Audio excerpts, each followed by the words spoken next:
আসসালামু আলাইকুম। টেরি ফ্রগ বা গাছ ব্যাঙ এদের জীবন চক্রের বড় একটি অংশ গাছেই কাটে। আর এদের বিশেষ বৈশিষ্ট্য হলো আঠালো আঙ্গুল। এই আঙ্গুলের মাধ্যমে তারা গাছের গায়ে খুব সহজে আটকাতে পারে। ট্রি ফ্রগরা সাধারণত ছোট আকারে এবং এদের ত্বক আর্দ্র ও মসৃণ হয়, যেহেতু এরা পানিতে যায় না। আর এরা মূলত নিশাচর, অর্থাৎ রাতে বেশি অ্যাক্টিভ থাকে।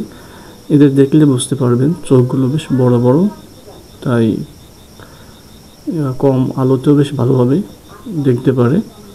এদের ত্বক থেকেও নির্গত হয় নানা ধরনের রাসায়নিক উপাদান, যা ভবিষ্যৎ ওষুধ তৈরিতে ব্যবহার করা যেতে পারে।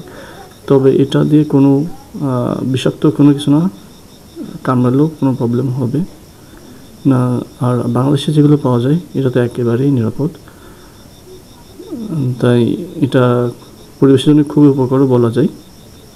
সো এটাকে আমরা কখনোই হারাম না করার চেষ্টা করব, একেবারেই দরকার নেই। সো এর নিচ থেকে চলে যাই। আর খুব মানুষের কাছাকাছি থাকতে স্বাচ্ছন্দ্য বোধ করে, যার ফলে আমি এত পিন পয়েন্ট কাছে এসেও এদের ভিডিও করতে সম্ভবপর হতে পারছি আর কি। ধন্যবাদ। আসসালামু আলাইকুম।